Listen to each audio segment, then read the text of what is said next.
Mm, sí. Doctor Yesid, buenas tardes, ¿cómo está? Hola Catalina, buenas tardes, ¿cómo vas? Bien, muchas gracias. Doctor, vamos a dar, como siempre, damos unos minuticos para que se vayan conectando algunas personas. Ok, Van llegando poco a poco a este espacio y yo, mientras tanto, como de costumbre, lo voy compartiendo en algunos grupos acá desde mi celular. vale, listo.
Bueno, ya tenemos algunas personas conectadas. Buenas tardes a todos. Ya tenemos algunos que nos están saludando acá en el chat. Doctor, está Coco Sachs, Clara Liliana González, buenas tardes. Enrique Garzón, buenas tardes. Nuevamente a los que nos están viendo, muchas gracias por acompañarnos en este espacio. Doctor Yesid, muchísimas gracias por su tiempo, gracias por acoger nuevamente esta invitación. Sabe usted que es una persona muy especial para esta empresa y como siempre le agradecemos el apoyo que usted nos ha brindado. ¿Mm? Con mucho gusto. Para los que no conocen al doctor, vamos a hacer una presentación. Estamos con el doctor Yesid Puentes Osma. Él es licenciado en Filología e Idiomas de la Universidad Nacional de Colombia. Es especialista en gerencia educativa de la Universidad de San Buenaventura, especialista en colegios de calidad del Instituto William Glaser de California y especialista en terapia por esta misma institución. Se ha desempeñado por más de 40 años como docente, coordinador, vicerrector y rector de prestigiosas instituciones de educación en Colombia y en el Ecuador. Ha sido columnista para El Nuevo Siglo en Colombia y ha publicado artículos en revistas y memorias especializadas. Asimismo, se ha desempeñado durante 8 años como docente tutor en White, que es la plataforma en línea del Proyecto Cero de la Universidad de Harvard. Es autor de Organizaciones Escolares Inteligentes, cuya sexta edición acaba de publicar la editorial colombiana Magisterio. Doctor, muchas gracias. Ya haciendo la presentación, entonces le contamos a las personas que están con nosotros hoy. El tema que hoy nos reúne es la educación en la pospandemia. ¿Cómo vamos a usar esas enseñanzas que nos ha dejado toda esta situación que estamos viviendo para aplicarlas cuando nos volvamos a encontrar en lo presencial, ya en las aulas? ¿Y qué tenemos que hacer para que esa educación sea la que siempre hemos soñado, apuntándole siempre a la mejor calidad posible? Una de las ideas centrales que manejaremos en la transmisión del día de hoy es la importancia de la alianza familia-escuela y cómo esto influye en los procesos educativos. Entonces, siendo esta la introducción, doctor, le entrego la palabra. Bueno, buenas tardes para todos, para las personas que nos acompañan esta tarde. Les agradecemos a los que han estado muy pendientes de este canal que lo tenemos ya más o menos instituido mensualmente. Ya hemos hecho con esta una tercera presentación y digamos la idea es invitar a las personas que estén interesadas en estos temas educativos y temas de gestión de las familias, porque cada vez, y eso es una de las, digamos, de las puertas de entrada para la conversación, y es que una cosa que hemos aprendido en esta pandemia es que somos educadores todos. Nosotros ya lo intuíamos mucho desde la escuela, desde los colegios, pero creo que a raíz de lo que ha venido pasando nos hemos dado cuenta de una cosa muy importante, y es que ni los papás pueden solos ni nosotros tampoco. Entonces, una de las enseñanzas grandes que hemos sacado es que con la vinculación que los padres de familia han hecho a los eventos educativos a la oportunidad que han tenido de ver a sus niños en acción como estudiantes,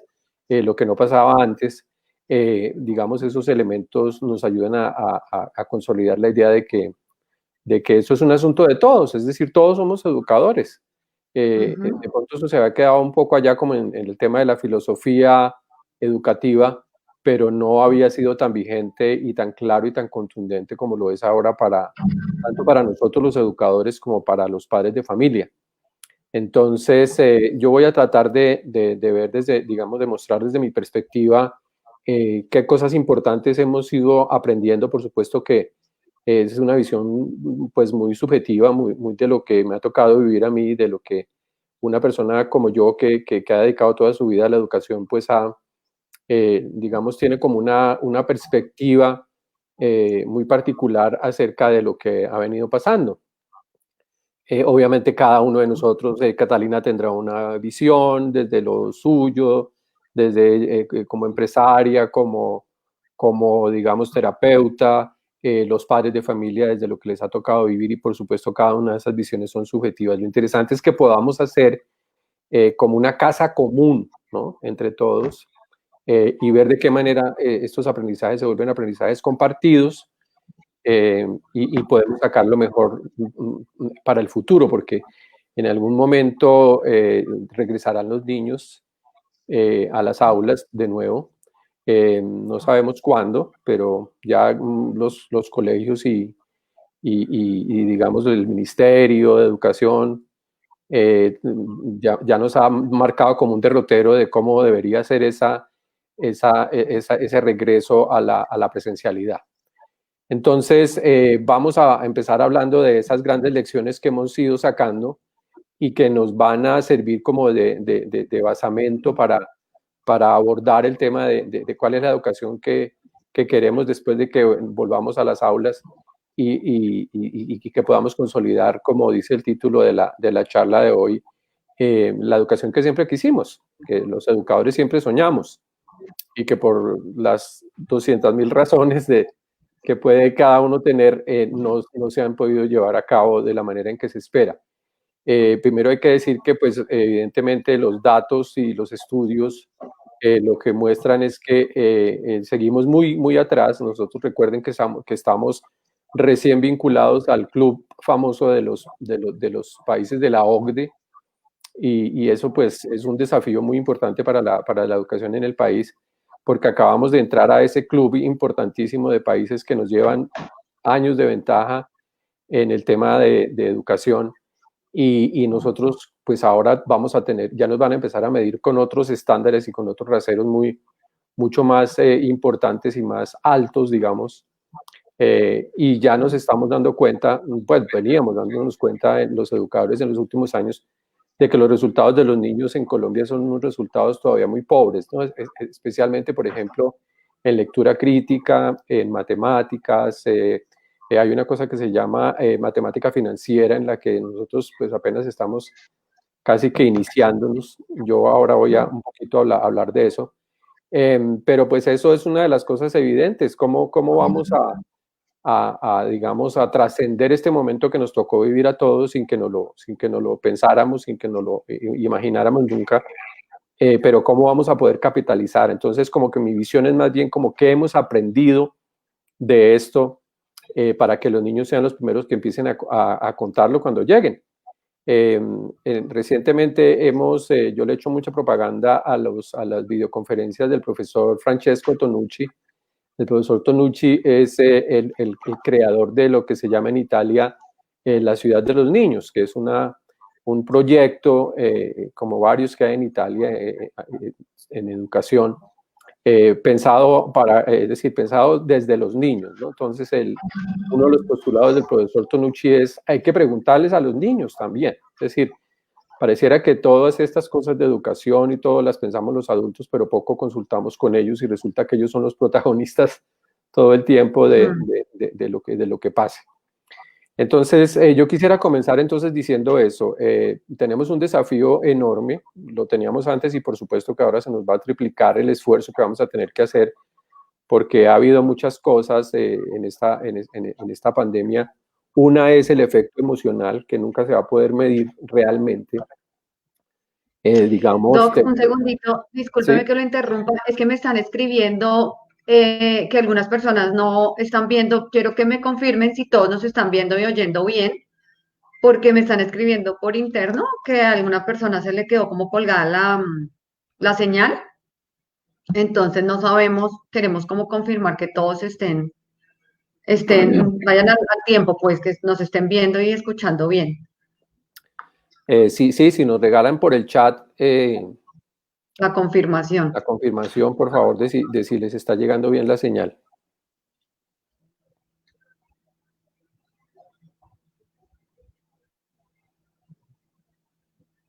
Ah, sí, que audio y video sin problema, nos dice Roberto Pava. Camila también nos dice que sí que ve y escucha bien. Ah, listo, gracias. Ok. Bueno, listo, sí, ya se movió, ya nos dicen aquí Nadia, Enrique, Roberto, Sandra, que se oye bien y se ve bien. Sí, Bueno, sí. entonces les estaba diciendo que pues es un desafío como, pues si era un desafío antes de la pandemia, pues ahora es un desafío triplicado, porque pues les decía, hay incluso afectaciones emocionales muy fuertes que se han identificado ya en varios niños. Yo he tenido que vivir algunas cosas de esas en el trabajo que yo hago pues en lo que me reportan mis colegas, pues debido a la situación social, pues ha habido también mucha afectación emocional y no sabemos, y probablemente no lleguemos a saberlo con absoluta certeza, qué tanto todo esto va a afectar emocionalmente a los niños. Entonces, pues todas estas son cosas que con las que vamos a tener que lidiar después de que lleguemos otra vez a la escuela.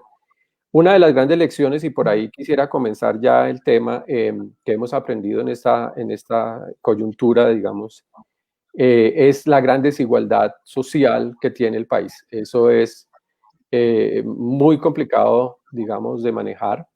Yo estaba hablando en estos días con algunos colegas en relación con el tema de lo que nosotros llamamos la desesperanza aprendida.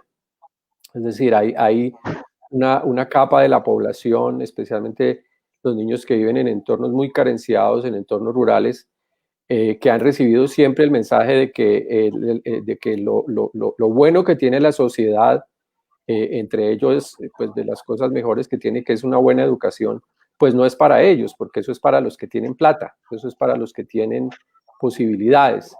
Entonces, cada vez como que nos vamos enterando más de que ese mensaje que incluso algunos educadores les han pasado en algunos momentos a los niños, y es que eso no es para ti, estudiar en tal universidad o estudiar tal carrera, eso no es para ti porque tú eres pobre. Entonces esa manera de pobretear a los niños parece que se ha exacerbado mucho porque pues es muy evidente para el niño que él no puede acceder ni siquiera a lo mínimo en este entorno, que es poder tener, aunque sea una tablet o un computador para poderse comunicar con sus profesores. Entonces, una lección muy importante, digamos, una que vamos a tener que sacar de acá es cómo vamos a hacer una educación más inclusiva, cómo vamos a hacer una educación que le llegue más a la población, que es un tema, es un quebradero de cabeza para el ministerio. Yo he estado escuchando a la ministra en varias oportunidades en estos meses y pues esa es una cosa muy importante con la que vamos a tener que lidiar. Entonces, en este país infortunadamente sigue pasando que hay varios currículos, a pesar de que hay unos lineamientos nacionales de educación, sin embargo, pues hay unos currículos a los que se tiene acceso dependiendo de qué tanta plata tenga uno. Voy a darles un ejemplo. El sector oficial no tiene acceso a una educación de calidad como la que se trabaja en la organización de IBO, de Bachillerato Internacional. El Ecuador, por ejemplo, en eso sí nos lleva un poco de ventaja porque allá se trabaja, digamos, en este tipo de estándares. Es decir, hay una palabra que a muchos educadores no les gusta, que es nacionalizar el currículo.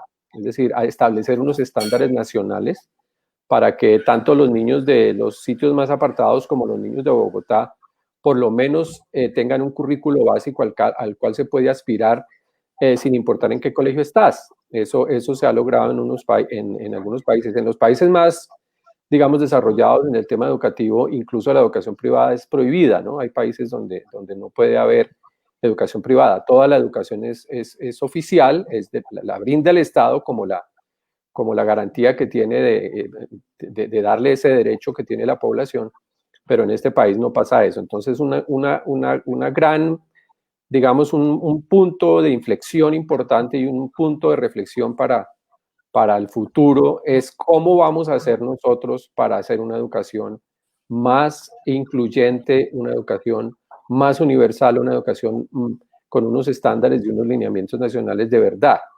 Entonces, esa sería una primera cosa que nos ha pegado en la cara en estos días, ver uno en los noticieros a los niños subiéndose al árbol para poder mirar de qué manera tienen la señal y poder tener de esa manera su clase. Yo estaba viendo en el noticiero hace unos 2 días tal vez una maestra en Caldas que se camina todos los sitios, digamos, más o menos veredales, para ver cómo atiende a 5 niños hoy, a otros 5 mañana, a otros 5 pasado mañana. Es decir, la inequidad en educación es terrible en este país. Hay una desigualdad impresionante.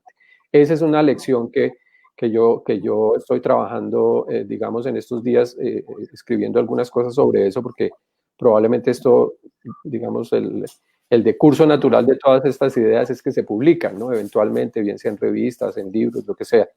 Pero es una cosa muy importante y una reflexión que estamos haciendo los educadores y que seguramente tendrán que hacer con nosotros también ahora en compañía nuestra, los padres de familia. Cómo hacer una educación en la que quepamos todos, una educación que nos lleve a ser un país más igual, digamos, donde haya más oportunidades para todos como debería ser. Otra lección que hemos sacado mucho debido probablemente a que hemos estado utilizando unas herramientas que no estaban ahí en el panorama, han demostrado también que también hay una diferencia enorme entre incluso colegios que atienden en las zonas urbanas, ¿no? Entonces hay colegios mucho mejor adaptados y que han hecho digamos, han podido mejorar porque ya tenían incorporadas algunas iniciativas de educación en línea, ¿no? Y estos colegios han avanzado un poco más en esto y mucho más rápido. Es decir, que incluso, voy a ponerlo en estos términos muy prosaicos, para los papás, incluso un papá que paga lo mismo que paga otro en un colegio parecido, está obteniendo un producto diferente porque el colegio seguramente tenía unas adecuaciones y que le han permitido avanzar mucho más rápido. Entonces, ¿qué han hecho los profesores? Pues ponerse al día con lo que pueden. Yo sigo haciéndoles propaganda a los profesores porque han sido los héroes para nosotros en educación, han sido ellos. Es dictar una clase. Yo he visto niños, creo que, y he visto muchas clases en las que está la maestra tratando de enseñarles a un grupo de niños de 5 años. Ustedes no se imaginan el desafío, o probablemente sí, porque puede que en el auditorio hay algunos papás que les ha tocado acompañar eso. Entonces, de verdad que ha sido un desafío muy importante. Entonces, Eso es un segundo aprendizaje que tenemos que sacar de acá. Tenemos que volvernos mucho más recursivos, tenemos que aprender mucho sobre la enseñanza en línea, teniendo, por supuesto, la claridad de que esto apenas es una herramienta. Y eso me lleva a un tercer aprendizaje que hemos sacado, y es la importancia que tiene la evaluación formativa. Yo estoy proponiendo, y seguramente que esto me va a costar mi pellejito en el futuro, pero una propuesta definitiva es que sí tenemos que consolidar todo ese andamiaje de evaluación formativa, digamos, cómo lo han resuelto algunos países y cómo se recomienda que lo resolvamos es a través de definitivamente quitar los sistemas de calificaciones. No podemos seguir basando nuestro sistema educativo en que los niños les vaya bien en los exámenes y en las calificaciones, es decir, en que los niños sigan estudiando para las calificaciones y para los exámenes y no para el aprendizaje para la vida. Eso pues obviamente es una idea sumamente fuerte en educación, casi que nuestro sistema educativo se basa en los sistemas de calificaciones y de evaluaciones sumativas, pero pues ustedes saben que muchas de las familias, no sé, bueno, tal vez muchas han entrado como en ese entrampamiento que hay entre que los colegios se miden es por los resultados de las pruebas del ICFES, por ejemplo. Por los resultados, es decir, los padres de familia, muchos de ellos todavía siguen buscando los colegios, los buenos colegios, entre comillas, porque pues les va bien en el ICFES, ¿no? Porque tienen excelentes resultados. El problema es que no tenemos la contraparte, es decir, no tenemos buenos ejemplos de colegios que no tengan calificaciones y que sin embargo sean buenos colegios. No sé si soy claro ahí. Entonces, vamos a tener que hacer una revolución en el tema de la evaluación formativa. Eso es una lección importante que hemos sacado los educadores de esta pandemia. Es decir, para los, de pronto, padres que haya que no están muy, digamos, empapados del tema de la evaluación formativa versus la evaluación sumativa, pues la evaluación formativa se basa digamos, en la idea de que hay que acompañar el proceso educativo y el proceso de aprendizaje de manera permanente, dando retroalimentación positiva y todo el tiempo al alumno para que el alumno vaya en pos del mejoramiento continuo. Entonces se han creado para eso pues muchas herramientas, hay matrices de evaluación, hay protocolos, hay muchísimas herramientas que el profesor tiene a la mano y que puede usar, porque la idea en últimas es lo que los niños aprenden, ¿no? Digamos, el ideal más importante en educación es enseñarles a los niños a aprender. Aprender a aprender es la máxima nuestra, digamos. Entonces, los colegios que puedan dar ese salto paradigmático en el futuro seguramente que van a mostrar unos resultados muy interesantes. Cuando se logran esas cosas, digamos, ya las calificaciones pasan a un segundo lugar.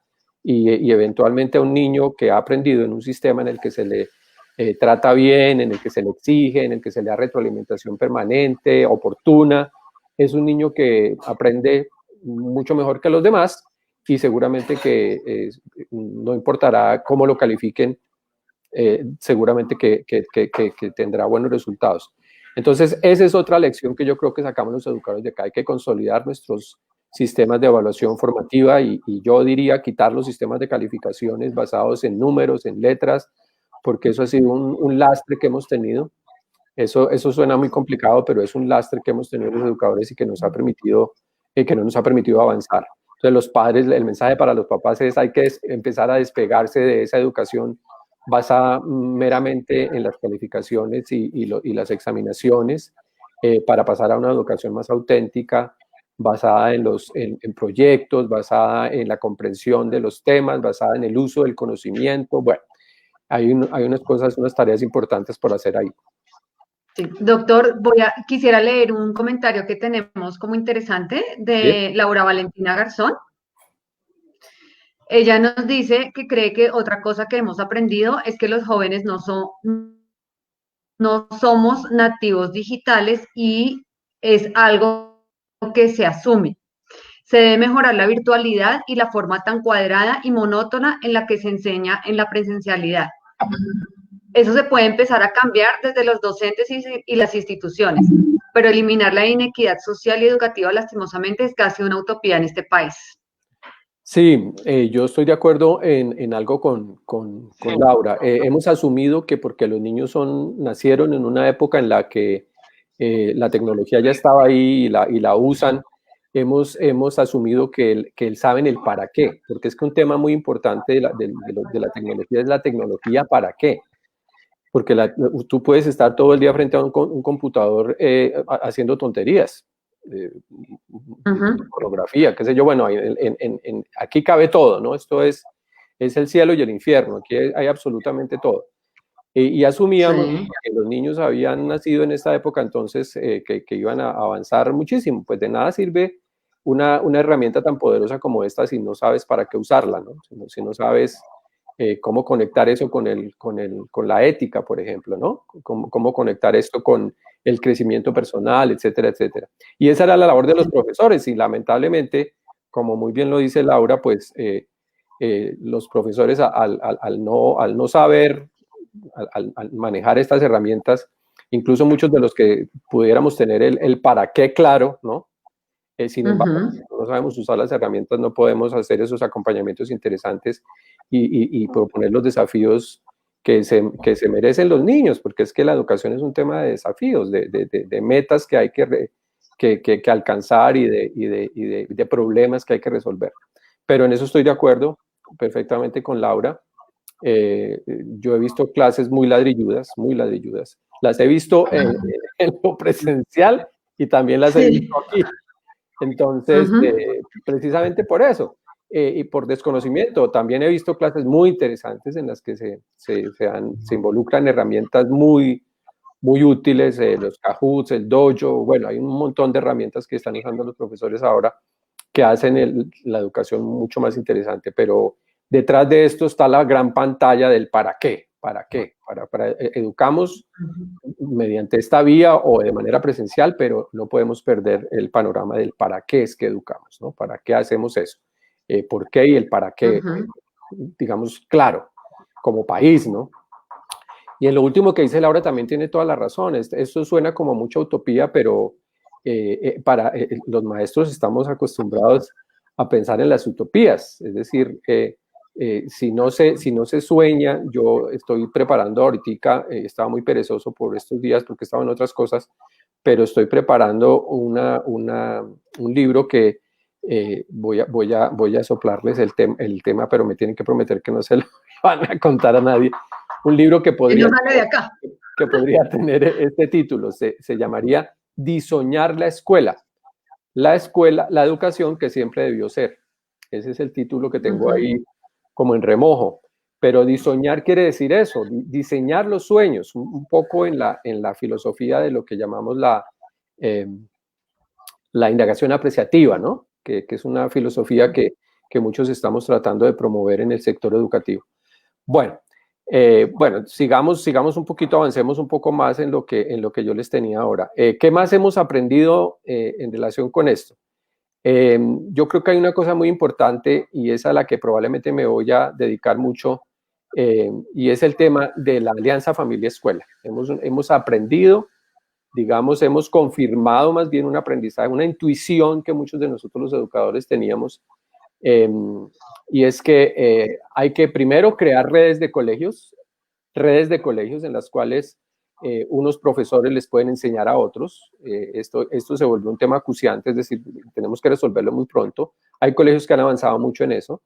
Y esas redes de colegios nos podrían ayudar como a formarnos entre nosotros mismos, porque hay colegios, como yo les mencionaba hace un ratico, que han avanzado mucho, que tienen implementaciones muy interesantes, mientras que otros no. Entonces, esos hubs que llaman ahora, ¿no? Esas redes de colegios podrían ayudar muchísimo a implementar esto. Quería como terminar ahí antes de entrar en el tema de la alianza familia-escuela.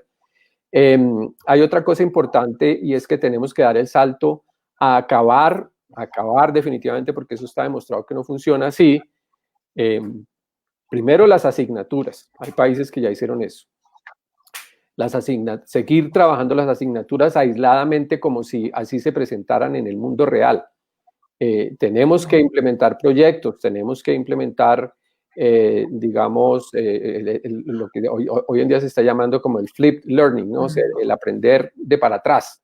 Primero concibes, tienes el problema y luego sí te fijas los objetivos para resolver ese problema, ¿no? Que es un poco como funciona el mundo real. En el mundo real lo que hay son muchos problemas que hay que resolver y hay que empezar a pensar de qué manera, metodológicamente o con qué herramientas se pueden resolver esas cosas. Eso es una cosa importante que también tenemos que recuperar a partir de acá.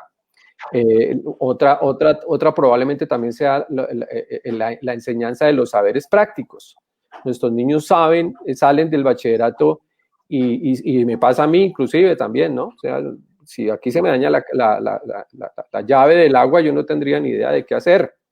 Esos saberes prácticos son importantísimos. Por ejemplo, el tema del ahorro, saber cómo funciona una cuenta de ahorros, saber ponderar los intereses que se gana uno por tener una plata en el banco. Bueno, ese tipo de lo que llamamos saberes prácticos, cotidianos, que también vamos a tener que recuperarlos porque pues en esta pandemia nos hemos dado cuenta de muchas cosas que suceden en las interacciones con los profesores. Volver a trabajar el tema de las ágoras, los morning meetings, los debates, el aprendizaje cooperativo. Vamos a tener que definitivamente consolidar la idea de que uno aprende mejor 10 veces, se potencia el aprendizaje a través de grupos, a través de proyectos desafiantes, porque así funciona además el mundo real, ¿no? Seguramente que Rappi se lo imaginaron 3 o 4 que hicieron un grupo que funcionó muy bien. Lo pongo solamente como un ejemplo, yo no ni siquiera compro en Rappi porque, bueno, en fin, tengo unas consideraciones éticas y de otro estilo que no, no vienen al caso, pero digamos este tipo de iniciativas y cómo funciona hoy el mundo real, funciona es como con proyectos colegiados, corporativos, es decir, hay que aprender a trabajar en equipo. Y eso probablemente sea una lección que vamos a tener que sacar de acá. Bueno, y finalmente yo creo que y la más importante y probablemente en la que me voy a demorar un poquito más, es el tema de la alianza familia-escuela. Yo creo que la lección más importante que deberíamos sacar de acá es que la educación no es un tema de los profesores, la educación no es un tema de la escuela, la educación no es un tema del rector, no es un tema del colegio, no, la educación es un tema de todos y vamos a tener que subirnos en ese bote. Y están dadas las condiciones, porque por ejemplo en todos los colegios hay los famosos consejos directivos en los que hay representatividad de los padres, de los alumnos, de toda la comunidad, del sector productivo, etcétera, pero que a veces se quedan ahí como en el papel. Entonces uno hace como rector 3 o 4 reuniones al año y ya, como que cumple con eso. Pero eso vamos a tener que volverlo a pensar, porque es que el tema de la educación está clarísimo ahora. Que cuando los papás se comprometen, que cuando los papás acompañan, que cuando los papás están ahí, como ha pasado en este confinamiento, que los papás han participado todo el tiempo de este proceso, los niños son los más grandes beneficiados. Los padres han aprendido muchísimo en este confinamiento en relación con los estilos de aprendizaje de sus hijos, por ejemplo. Aún sin saber qué es un estilo de aprendizaje y qué dice la teoría al respecto, los papás se han dado cuenta de qué maneras aprende mejor su hijo, ¿no? Yo he tenido retroalimentación de padres de familia que me han dicho, oiga, mi hijo aprende mucho mejor cuando le presentan imágenes, por ejemplo, y él no tiene ni idea de qué son estilos de aprendizaje, ni inteligencias múltiples, ni nada de eso, pero los padres han podido darse cuenta de primera mano qué es mejor y qué surte más efecto en relación con la forma como aprenden los niños. Entonces, es un apoyo muy grande que digamos que hemos redescubierto y que seguramente tendremos que potenciar después. Entonces esto nos lleva a que hay que repensar los objetivos de la educación y para qué estamos haciendo lo que estamos haciendo nosotros los educadores. Repensar el rol de los profesores. Probablemente este tipo de educación, con la vigencia que empieza a tener ahora, pues seguramente que vamos a tener, digamos, este tipo de educación sincrónica y asincrónica que se está trabajando en muchos colegios, pues está aquí y seguramente que como dice el dicho, llegó para quedarse, ¿no? Los profesores van a tener que hacer uso de esos momentos, digamos, sincrónicos cuando haya la presencialidad, pero los asincrónicos también, es decir, una gran lección también seguramente será lo que llamamos el aprendizaje autónomo, ¿no? Digamos que podamos ser capaces de impulsar el aprendizaje autónomo en los niños, que eso de sentarse uno durante una hora frente a un computador a aprender algo, se vuelva una cosa importante en la vida de uno, que el computador ya no es solamente para hacer juegos y esas cosas, que pues también es divertido y tiene seguramente su valor, pero que en el futuro vamos a tener seguramente que tener, además de los proyectos corporativos de los que yo hablaba y del aprendizaje cooperativo, tendremos que también crecer en eso, ¿no? En la autonomía de los niños frente a un computador que les brinda montones de información y de herramientas para que puedan avanzar en muchas cosas. Entonces, el rol de los niños, el rol del papá, el rol del profesor, es una cosa que seguramente va a tener que cambiar hacia el futuro. Entonces, está clarísimo que la educación no es un asunto solamente de los profesores. Ellos mirarán allá cómo educan al niño, entonces yo lo llevo al colegio y allá se lo dejo y usted haga lo mejor que pueda. Y eso sí, yo voy a venir a pedirle cuentas cada 2 meses, ¿no? Sí. Va a ser que nos vamos a pedir cuentas mutuas. Cada 2 meses nos vamos a reunir a ver cómo nos ha ido, ¿no? Yo como papá vaya a las reuniones al colegio, vamos a ver qué hemos aprendido, en qué hemos mejorado. Es decir, que los informes a futuro van a dejar de ser unos informes de logros, y incluso en muchos colegios todavía los informes los sigue dando el profesor al papá sin presencia del niño, ¿no? Hablan allá los dos como si el niño no tuviera nada que ver y resulta que el responsable del aprendizaje pues, es el niño. Algunos colegios han hecho unos cambios que me parecen muy interesantes y es que es el niño el que entrega el informe. El niño reúne a papá, lo invita a papá y al profesor. El rol del profesor en esa reunión es de mediador simplemente de la conversación, pero es el niño el que le está diciendo al papá, mire, papá, aprendí esto, tuve dificultades con esto, tengo un plan de mejora basado en estas ideas, me voy a ver en una reunión sincrónica con el profe en tal día, pero también tengo trabajo autónomo, pero tengo este tipo de cosas que tengo que hacer y presentar. Mi rol dentro del equipo en el que estoy trabajando en el salón de clases es y etcétera, etcétera. Es decir, se vuelve una conversación, digamos, mucho más creativa, mucho más interesante, y lo mejor que tiene de fondo es que la responsabilidad está en quien la debe tener, que es el aprendiz, es el niño. Entonces, si desde pequeñito el niño aprende a dar cuentas del aprendizaje, es que es un sistema de eso, ¿no? De rendición de cuentas. Yo tengo que rendirle cuentas a mi papá, pues además porque él está poniendo todo lo que tiene que poner, pues yo también tengo que hacer claro. Mi parte, ¿no? Entonces, es como responsabilizarlo de su propio proceso, ¿no? Exactamente. Eso seguramente es una manera de ver diferente el tema de la educación. Entonces ya como papá no esperaría yo que me llamen del colegio para que el profesor me cuente a mí cómo va el niño, sino que vamos a hacer una reunión los tres a ver cómo nos está yendo a los tres. Y mi hijo me dice a mí, como padre de familia, me dice, mira, pues tengo estas dificultades, aprendí tales cosas, etcétera. Es decir, hay un sistema de rendición de cuentas y nos empoderamos todos de esto, porque es que no puede seguir siendo, como venía siendo hasta ahora, un tema de que el papá le saca los ojos al profesor, y perdón por los papás que están presentes porque no quiero ser grosero con ninguno, pero eso lo notamos nosotros los quienes estamos en educación, que el papá pone a su niño allá al inicio del año, pero eso sí, en el momento en el que el niño no esté logrando las cosas, entonces ahí sí ya, es decir, como que yo no tengo nada que ver, yo pagué la pensión, ustedes miren allá qué hacen. Entonces, se va a volver una cosa mucho más corporativa, es decir, mucho más colegiada, va a empezar a ser un asunto de todos, que es lo que queremos en esta sociedad, exacto. Sí, queremos que nos metamos en la cabeza que la educación es un asunto de todos, de papás, de maestros, del niño, de la escuela, del ministerio, es un asunto social. Los países que han hecho las grandes revoluciones en educación han entendido eso.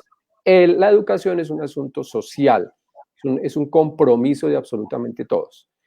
Por eso es que muchos países como Finlandia nacionalizaron el currículo, quitaron las asignaturas, quitaron las calificaciones, todo eso de lo que yo he venido hablando, y hoy en día pues están donde están y están marcando la diferencia en muchísimas cosas, ¿no?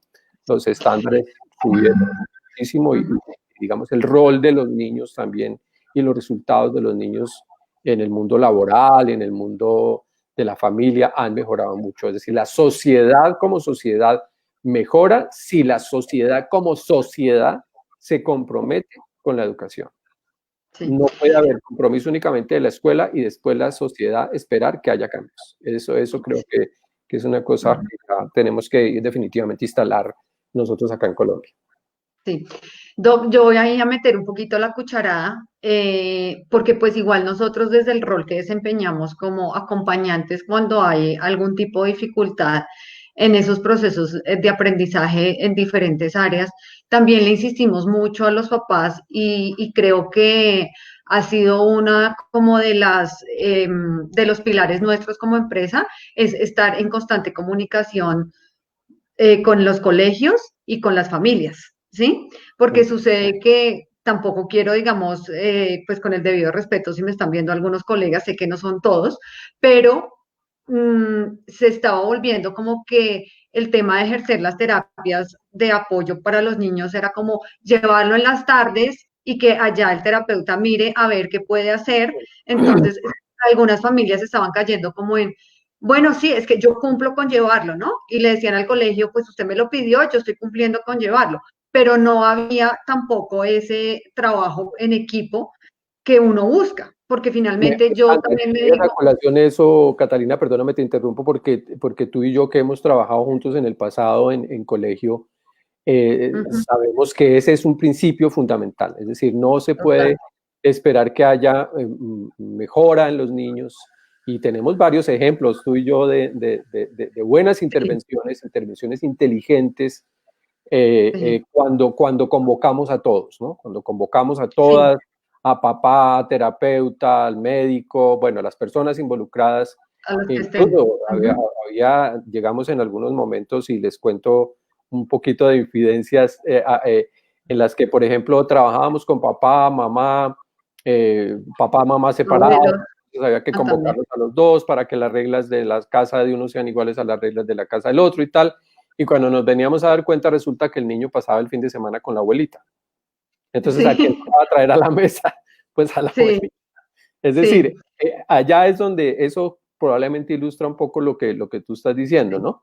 Es un sí. asunto de todos quienes somos, todos debemos ser esa red de apoyo que el niño necesita para florecer.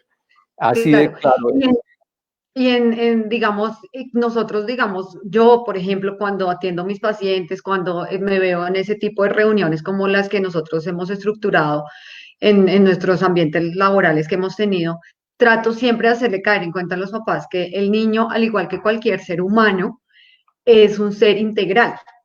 ¿Sí? Nosotros no podemos pretender que el niño tenga un desorden emocional porque está, supongamos, en una familia disfuncional y aún así tenga buen rendimiento escolar y aún así sus procesos de aprendizaje sean los óptimos cuando de pronto llega al colegio pensando en que no ha visto a su papá o no ha visto a su mamá o etcétera, etcétera, ¿sí? Y yo sí creo que como adultos que intervenimos en ese proceso educativo, tenemos que ser un poco más compasivos y comprensivos con los niños, porque les pedimos mucho cuando ellos de pronto están sumergidos en una serie de problemas pues que no deberían estar, ¿sí? Sí, Y manejando a veces una información que no deberían manejar, pero pues que desafortunadamente les tocó. Eso es una situación muy común hoy en día.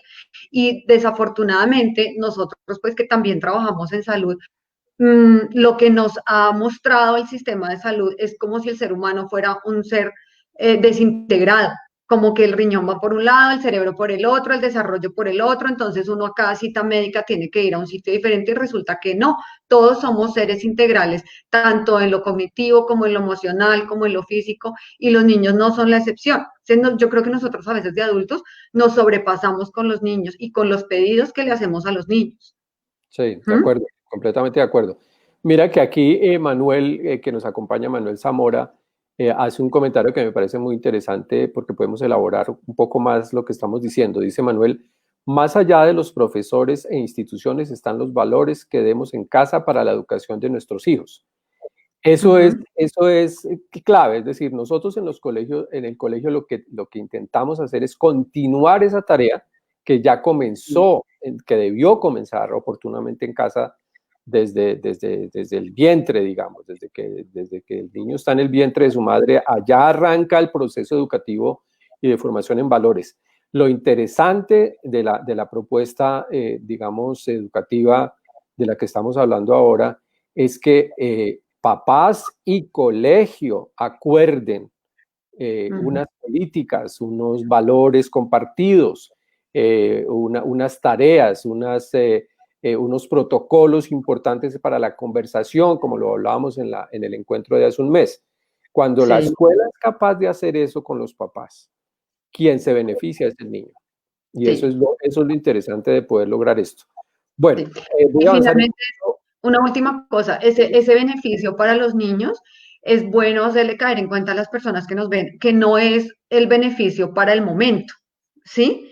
Sino es Claro, el beneficio para el futuro. sí, Claramente sí es para el momento, pero también es para el futuro, porque muchas de las cosas que se hacen en un proceso de formación son las que quedan para el futuro y es lo que le da la pauta a un niño de cómo va a enfrentar la vida y las situaciones que trae la vida en el futuro, cuando sea adulto, cuando tenga que enfrentar una situación no tan grata. claro, claro, definitivamente. Mira que, digamos, eso lo hemos visto también en algunos colegios en relación con, digamos, en estos meses que hemos estado encerrados. Hay Sí, papás que son muy proactivos, que son muy pilos, que están ahí, que están pendientes y aún trabajando y haciendo de todo, pero esos papás han marcado la diferencia porque han hecho, digamos, un acompañamiento en el tema emocional que ha sido tan complicado. Yo tengo unos vecinitos, nosotros aquí somos 4 adultos en mi casa, ya mis hijos ujú, son muy grandes, pero yo tengo unos vecinos con unos niños chiquitos y yo sí, muy frecuentemente escucho a los niños llorar y no es porque ujú, les estén pegando ni nada, porque son los vecinos ujú, queridísimos, además trabajan en la Secretaría de Educación, una coincidencia ahí muy interesante. sí, Yo digo que es muy difícil para un niño entender el tema de por qué me tengo que quedar yo encerrado y por qué no puedo ujú, salir, por qué no. Es decir, es todo un desafío. Entonces, pero sí, mis vecinos son repilos, entonces les tienen la golosa en el piso y les tienen, bueno, y hacen música, hacen montones de cosas. sí, Entonces, también eso marca la diferencia. El acompañamiento inteligente de los niños, que es el que nosotros siempre hemos promovido, ayuda muchísimo en momentos tan demandantes como este, por ejemplo. Que si ha habido un sí, momento histórico tan demandante para todos, pues es este. Yo no puedo pensar en este momento en ninguno que haya sido tan complicado de manejar sin importar quién seas, sin importar a qué te dediques, sin importar si tienes, bueno, en qué condiciones estés. Ha sido un desafío para todos, absolutamente para todos. sí. Entonces, cuando se dan esas cosas, cuando se da un buen acompañamiento, seguramente que se dan las condiciones para que los niños sigan avanzando, no seguramente al ritmo normal, pero los niños siguen avanzando. Y también hemos Sí. notado padres iracundos, padres que no saben conversar con los niños, padres a los que se les sobrepasa la situación, etcétera. Comprensible, por supuesto, pero es que los adultos Sí, somos nosotros y somos los adultos a claro, cargo, además, ¿no? A cargo de los sí. niños.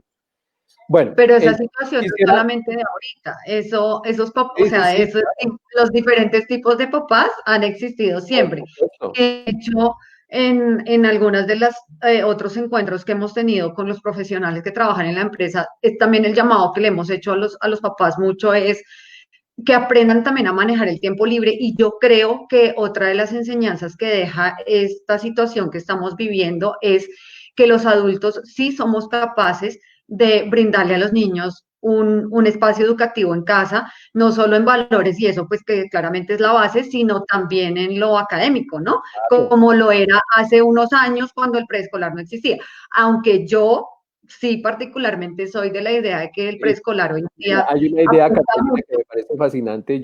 Seguramente que sí. Como hemos hecho siempre, me mandas después si los papás o las personas que nos acompañen nos dejan sus correos, les podemos mandar después material para que vean. Yo quisiera que escucharan y vieran al profesor Francesco Tonucci, el italiano del que les estoy contando. Él decía, miren, hay que capitalizar esto. Los niños están aprendiendo que su casa puede ser un laboratorio, por ejemplo. Hay Ujú, aprendizajes sí, bellísimos que se pueden hacer en la cocina. Mi hija está por estos días tratando de hacer pan. El primero no sí, le salió, pero ahí sí, está. Y sigue y persiste, ¿no? Y ella es una mujer ya grande. Pero para los niños sí, es fascinante. La casa es un laboratorio, es uno de los claro, postulados de Francesco Tonucci en estas conversaciones, ¿no? Bueno, digamos, el tema de la cocina, el tema de la comida, el tema de la habitación, el tema de, bueno, los juguetes, hay montones de cosas que se pueden todo convertir en una aprendizaje. oportunidad académica y el papá no necesariamente tiene que ser absolutamente experto en enseñar, Ujú, ¿no? Bueno, ujú, de Catalina, voy a avanzar un poquito más porque, ¿será que pues, podemos leer dos comentarios que hay ahí? ¿Ya seguimos? No sí, sí, quisiera como dejarlo dale, sí, ahí. sí, dale. Bueno, Roberto Pava nos dice, el sistema educativo requiere una profunda revisión. El modelo actual se ha orientado bajo un enfoque mercantilista, elemento que se evidencia en la desconfianza generada en el sector productivo, para quienes ya no es confiable un título universitario y prefieren hacer sus pruebas técnicas o incluso los gigantes tecnológicos han empezado procesos de contratación en los cuales no se requiere una certificación universitaria. ¿Mm? Claro, no, completamente de acuerdo. Digamos, hoy en día que cuando uno está en este tema de recursos humanos, que es un tema también que nos toca en la dirección escolar, que es contratar a los profesores, entonces uno también se vuelve un poco como ducho en ese tema de recursos humanos y eso. Eh, Muchas empresas ya no piden, es decir, para muchas empresas ya no es importante si tienes título o no tienes, de qué nacionalidad eres, de qué etnia eres, de qué religión, nada. Es un problema muy grande que necesitan resolver y a la persona que lo pueda resolver, pues esa es la que se va a trabajar con ellos y ya. Es decir, de lo que hablábamos un poco al principio, ¿no? O sea, el mundo es decir, lo que hay son problemas para resolver. Uf, ¿No? sí. Entonces, ya los títulos digamos, incluso las universidades hoy en día están en una crisis enorme, en una crisis, pues si hablamos de crisis acá en educación media y educación inicial, la crisis en educación superior es una crisis terrible, porque Ujú. allá, es decir, el tema es que la gente se va, o sea, no tiene, si se iba antes, ¿no? Se iba porque acuérdense que tenemos el dato del ministerio que dice que el 50% de quien inicia una carrera, solamente el 50% de quien inicia la carrera la termina, es decir, hay una deserción del 50% de los estudiantes en el transcurso de la carrera, pues ahora sí que con mayor veras la gente pues va a desertar. Y bueno, hay muchos factores, las matrículas se subieron hasta los cielos, entonces los papás también, eso se volvió impagable, las familias que tuvieron que endeudarse, eso no es un tema solamente de Colombia, en muchos países, en los Estados Unidos, por ejemplo, es una crisis. Ahí hay una crisis Ujú. porque muchas familias quedan empeñadas para el resto de la vida pagándoles a los bancos para que sus hijos puedan Sí, estudiar. Y y al eventualmente ICETEX. sale la gente de la universidad con un título que no lo habilita para hacer realmente cosas que le pide la sociedad, ¿no? O sea, de lo que hablamos, Ujú. problemas que tiene que resolver, bueno, en fin. Bueno, yo quisiera avanzar y un poquito más en Sí, este tema de lo de la Alianza Familia Escuela, que era como el corazón de lo que teníamos, porque yo pienso que el sí, aprendizaje definitivamente más importante que sacamos de acá es que la educación es un evento social, es un llamado digamos, a que todos nosotros nos vamos a tener que meter en el tema como sea. Los papás van a tener que, digamos, entender, obviamente, la escuela y los padres también, el tema de que esto es, de que cada vez que la escuela llame hay que ir. Bueno, ujú, entonces, hay unos principios que yo quisiera rápidamente enunciarles y es que, digamos, el primero es que se necesita de la familia para brindar la educación. O sea, no podemos seguir parados en el paradigma de que aquí se los traigo y edúquemelos usted, porque esa es una comprensión muy ingenua de lo que significa educar. Educar es muchas cosas más que llevar mis niños a un colegio, sentarlos allá y que les llegue una información que los profesores les llevan, ¿no? Y puede ser muy bachillerato internacional o muy lo que sea, pero eventualmente, como lo decía Roberto, es decir, no puede seguir siendo una educación para los exámenes y que habilita a los niños para hacer una carrera que después no les va a servir para nada. Entonces, es importante lo que la familia tiene que decir en relación con la educación. ¿Qué expectativas tienen para sus propios hijos? Porque yo me imagino que si yo le pregunto a Roberto, Roberto me dirá eso, no, yo quiero que mis niños salgan sabiendo resolver problemas de la vida cotidiana, siendo útiles para la sociedad. Bueno, en fin, él tendrá toda una disertación al respecto. Otro principio importante es que hay factores de la familia que afectan el desarrollo de los niños. Entonces, hay que educar a las familias. Es decir, la educación no puede seguir siendo tampoco un tema de los niños. Tienen que tomar mucha más fuerza lo que hemos llamado, pues, digamos, cada colegio lo hace como puede, las famosas escuelas de padres. Es decir, que la escuela de padres tiene que ser una escuela continua, no solamente 3 reuniones al año donde los papás van a 3 conferencias, sino que tiene que ser talleres, tiene que ser, digamos, yo operativamente eso lo venía manejando como papás de segundo nos vemos este sábado, papás de tercero nos vemos el otro sábado, ¿sí? O sea, haciendo talleres permanentes sobre temas de crianza, incluso sobre temas académicos, sobre, bueno, cómo se acompaña una tarea de manera inteligente, Sí, ¿no? Montones claro. de cosas que hay que aprender, es decir, los papás van a tener que ir a la escuela, van a tener que ir a aprender a la escuela. Y pues nosotros somos los llamados, nosotros somos los especialistas, se supone los pedagogos, los que tenemos que poner la agenda también sobre la mesa para poder convocar a los papás para participar. Entonces, es la participación activa de los padres. Activa quiere decir eso, no quiere decir voy cuando me llaman, ¿no? Eso no es una participación activa. Eso es una respuesta a un llamado del colegio, pero por ejemplo, los consejos directivos, los representantes de los consejos directivos tenemos que transformar esa manera de interactuar de los padres en los consejos directivos. Tiene que ser un llamamiento mucho más fuerte y digamos que convoque realmente a toda la sociedad en los colegios para el mejoramiento de los niños y de las familias. Hay una cosa muy importante y hay otra en la que tenemos que pensar fuertemente, y es que las expectativas de los padres afectan la educación. Lo que los padres esperan como educación para sus hijos afecta eventualmente lo que sucede con ellos, ¿no? Lo que hablamos un poco al principio también de la charla de hoy. Si el padre tiene la mentalidad, acuérdense de la primera charla cuando hablamos de mindset, ¿se acuerdan? Si el papá tiene la mentalidad de que mi hijo no puede con los idiomas y que él nació así, que él no va a poder cambiar y que por eso es que es tan malo en los idiomas, pues entonces, digamos, lo que estamos promoviendo es justamente eso, que su niño nunca vaya a poder ser bueno con los idiomas. Entonces, hay que enseñar muchos de esos temas a los papás también en ese trabajo que hay que empezar a hacer con ellos, ¿no? Es decir, cómo mejorar las expectativas de los papás, cómo hacer un trabajo de cambio de nuestros paradigmas mentales para propiciar una educación en la que cabemos todos, en la que todo es posible, en la que los sueños de los niños se pueden hacer realidad.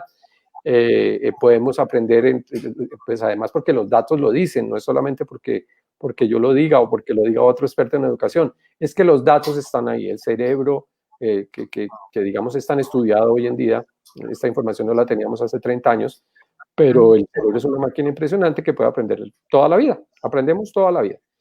Claro, evidentemente no podremos aprender inglés de la misma manera, ni tan rápido, ni tan fácil cuando ya tenemos cierta edad como la mía. Seguramente lo aprende más rápido un niño a los 5 años, pero que yo puedo aprender, lo puedo aprender. Me costará más esfuerzo, lo que sea, pero el cerebro puede aprender en cualquier etapa de la vida. Entonces, las expectativas de los papás en relación con la academia, con el aprendizaje, son muy importantes. Y ahí la incidencia de la escuela es determinante también. Bueno, los padres también nos han demostrado en esta pandemia que son excelentes acompañantes. Pueden llegar a ser, es decir, tienen el potencial para acompañar a sus hijos en los temas convivenciales, en los temas de, digamos, aprender a hacerles preguntas a sus hijos, aprender a conversar de maneras más creativas con ellos, que fue también un poco lo de la charla de la vez pasada, cómo crear protocolos para que los hijos, los papás, digamos, entren en unos nuevos estilos de conversación con sus hijos que sean mucho más interesantes a través de preguntas retadoras, etcétera. En eso también tenemos que avanzar. Entonces, todos esos principios vamos a tener que trabajarlos a futuro. Los expertos ¿de qué hablan? Hablan de que hay unos obstáculos que dificultan esa alianza familia-escuela como la queremos hacer. Y uno es que, y le dan mucha importancia a las personas que se han dedicado a estudiar esto fuertemente, y es que hay una desvalorización de la cultura de origen de los niños. Es decir, es que tú no puedes porque como tú eres negro, eso allá no se puede. Eso tú no vas a poder aprenderlo. Es que tú no puedes porque como tú provienes de una familia tan pobre y tan carenciada, entonces no vas a poder estudiar en tal universidad. Entonces, es un mensaje que se les está pasando a los niños y que se está convirtiendo en lo que llamamos eso, la desesperanza aprendida, ¿no? que las buenas cosas no son para ti, o sea, la buena educación no es para ti. La buena educación es un derecho, ¿no? Es un derecho. Por principio, lo que hacen los colegios privados es propiciar que se garantice ese derecho de los niños que el Estado no puede garantizar, pues porque no puede, porque en un país como este, pues es imposible, ¿no? O imposible por mil razones que ya sabemos todos, la corrupción y todo lo demás, que no es un tema de esta charla, pero que sí, digamos, cuando el Estado no puede garantizar el derecho a la educación de los niños, pues acude a la educación privada, que pues ahí presta una mano. Otro obstáculo importante que, digamos, para que se dé esa alianza familia-escuela de la que nos advierten los investigadores, es ese desconocimiento y la desconfianza que tenemos. O sea, los papás desconfían de la escuela y la escuela desconfía de los papás. Entonces vamos a tener que, y esa es una lección importante que tenemos que sacar de esta pandemia, cuando hemos visto, yo he visto papás sumamente entregados con los niños en casa, pendientes de lo que su niño necesita. Hemos entrenado en algunos escenarios a los papás para que sean acompañantes inteligentes de los niños, para que sepan que acompañar la tarea no es hacer la tarea, es aprender a hacer preguntas, porque la responsabilidad del aprendizaje la tiene el niño. Entonces hay como digamos, los expertos lo que dicen es que ese es un obstáculo que hay que sobrepasar. No podemos seguir desconfiando en los unos de los otros, pero para que haya confianza tenemos que conocernos, tenemos que compartir. Compartir en los colegios ya no puede seguir siendo el bazar del Día de la Familia. Que a veces eso es lo máximo a lo que puede uno aspirar. Que el papá venga 4 veces por las calificaciones de su hijo, ¿no? Y aprovechar que viene para entonces ahí mismo meter la escuela de padres, con eso no tiene que venir más, pero date cuenta que la lógica que manejamos ese es el efecto boomerang, ¿no? Si lo pensamos de esa manera, pues eso es lo que va a pasar.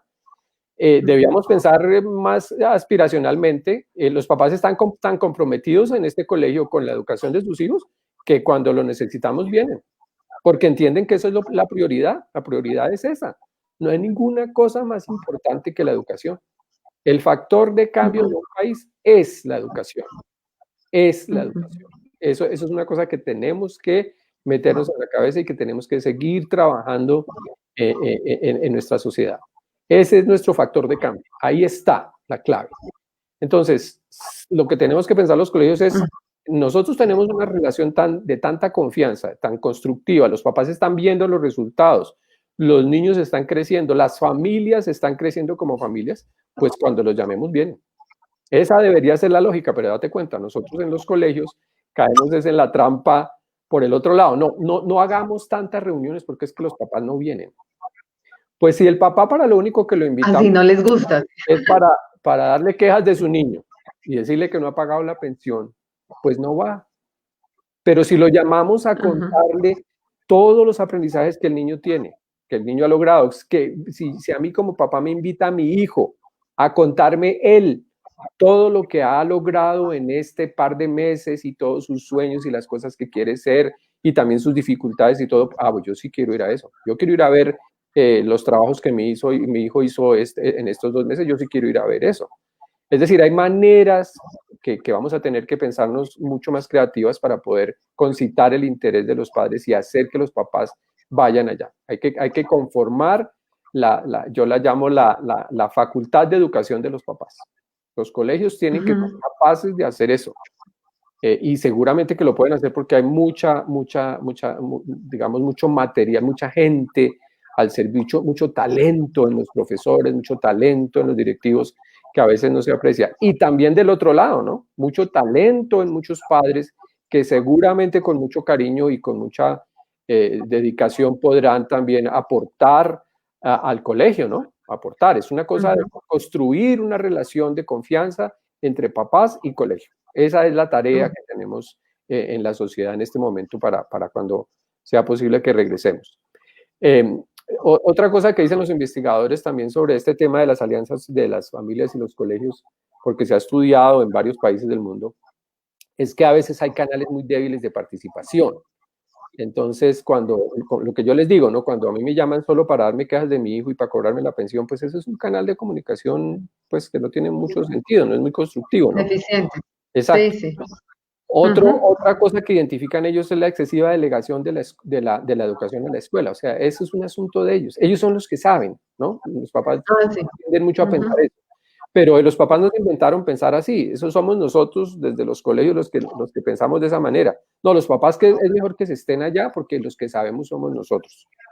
Y resulta, es decir, el ideal educativo de un país es un constructo. Lo hacemos entre todos.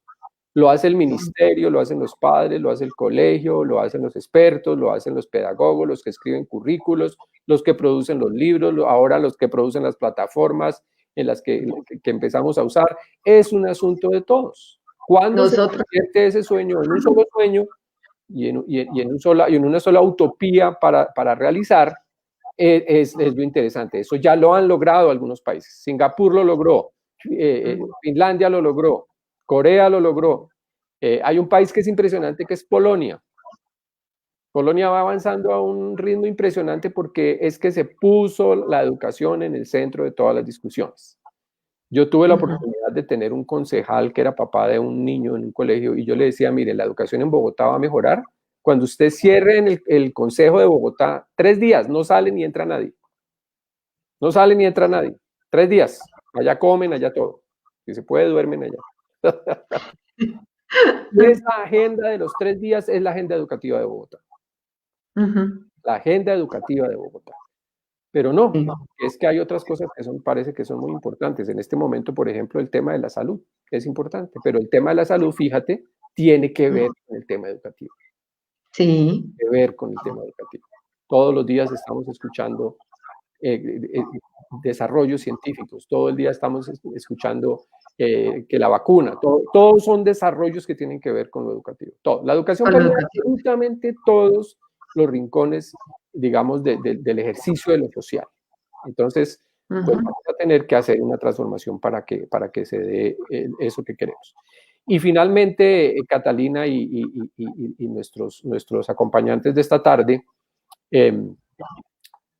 para terminar, ya quería contarles un poquito las características importantes que debería tener esa alianza familia-escuela. Entonces hablamos de cómo sería el sueño, de los obstáculos que ven los investigadores, pero también cómo sería idealmente esa alianza efectiva entre la escuela y los padres de familia para que este sueño de la educación como un evento social y un constructo de todos pueda ser posible. Primero hay que desarrollar una percepción de sentido común y misión compartida. Como cuando uno trabaja en la empresa, seguramente algunos papás que nos acompañan del sector, que están en el sector productivo, cuando ustedes hacen allá esos ejercicios de vamos a establecer cuál es nuestro horizonte, nuestra visión y nuestra misión, nuestros valores corporativos y todo eso, eso es lo que nos toca hacer a nivel nacional. Yo en estos días estaba pensando, bueno, ¿qué habrán hecho en estos 4 meses? Esa comisión que creó el presidente, no sé si recuerdan, que él creó, llamó a todos los expertos de todas, como la comisión de sabios que hubo en alguna oportunidad, y llamó un poco de sabios de cada uno de los sectores para que trabajáramos en el sueño de país que queremos construir. Yo me preguntaba el otro día, ¿qué habrán hecho en esta pandemia? ¿Será que se han reunido? ¿Será que se llaman? ¿Será que hacen esto que estamos haciendo nosotros acá y siguen construyendo? Pues probablemente sí, no lo sepamos, ¿no? Pero pues es importante, o sea, es un poco de personalidades que se llamaron, pues que hay un llamado del gobierno para aportar, pues en qué está. A propósito, la delegación de educación es mínima, ¿no? En esa comisión. Entonces, desarrollar ese sentido de misión compartida es una misión, es una misión que tenemos todos de alcanzar ese logro, de hacer que el protagonismo de lo educativo sea importante. Pero eso no lo va a hacer el ministerio, eso no lo va a hacer la ministra, eso lo hace la ciudadanía consciente. Eso lo hacemos entre los colegios y los papás. Eso lo hacemos cuando hacemos redes entre los colegios y entre los profesores. Eso lo hacemos aquí cuando estamos nosotros acá conversando en esto. Lo vamos construyendo poco a poco. Otra característica importante que digamos, de una alianza familia-escuela efectiva es que haya relaciones de cooperación y trabajo conjunto, ¿no? Que podamos, si confiamos, si, digamos, nos asumimos como importantes en este trabajo, pues desarrollamos una relación de cooperación y los papás tienen injerencia inclusive hasta en los temas académicos. Los papás están aprendiendo en estos momentos muchísimo en relación con eso, aunque no lo saben con certeza, pero han aprendido muchísimo sobre estilos de aprendizaje, estilos parentales, inteligencias múltiples, sin que ellos tengan la teoría de fondo. Sí, Pero claro. de la interacción y lo que han visto, han aprendido montones de cosas.